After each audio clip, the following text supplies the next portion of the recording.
సోదరులారా, గ్రామీణ ప్రాంతాల్లో ఎంతో మంచి వాతావరణాన్ని, మంచి మరి పాడి పశువులు మరి ఎంతగానో మంచి ఆహ్లాదకరంగా ఉంటాయి ఈ పల్లెటూరు వాతావరణం. యేసుప్రభుగా పట్నం కాదని పల్లెటూరులో పుట్టినాడు. గడప తలుపు లేని గుడిసెలో ఆయన పుట్టినాడు. పాపుల కొరకు ఆయన మరణించి సమాధి చేయబడి వచ్చినాడు.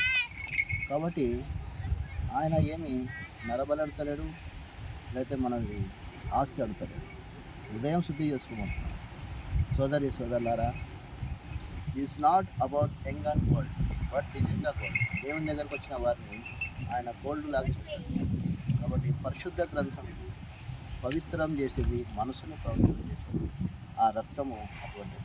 కాబట్టి దేవుడు ఆ విధంగా మనం నడిపించుకున్నాక ఆమె అందరికీ ప్లస్ కాదు.